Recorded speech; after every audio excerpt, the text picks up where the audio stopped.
Have you ever considered what truly defines a well-played chess opening, or how grandmasters consistently gain an early advantage? It all revolves around a fundamental concept that can make or break your game. When we talk about fighting for the center in chess, we are primarily referring to three distinct methods. These include direct occupation, controlling the center from a distance, and influencing the center through flank attacks. The core reason central control is so crucial is its immense strategic value. The central squares, particularly d4, e4, d5, and e5, offer maximum piece mobility, creating a hub from which your pieces can easily move to either side of the board. A strong central presence also restricts your opponent's pieces, limiting their options and often creating tactical targets. By understanding these different approaches, you gain a versatile toolkit to establish this vital influence, whether you prefer immediate confrontation or a more subtle buildup.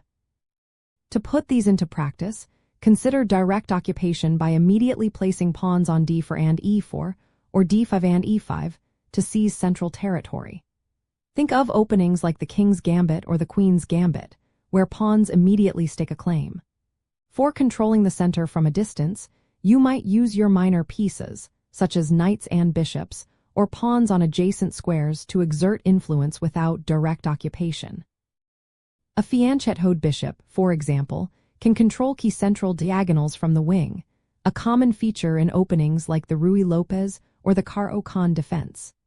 Finally, flank attacks involve creating pawn storms or piece maneuvers on the sides of the board to undermine or distract from your opponent's central setup, as seen in the King's Indian defense or the English opening.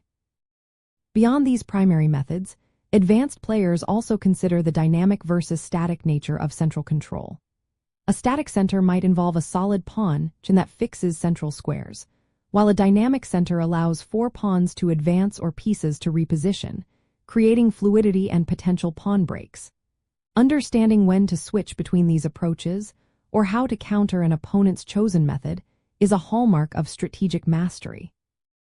Mastering these varied ways to fight for the center will allow you to navigate the opening phase with much greater confidence and flexibility.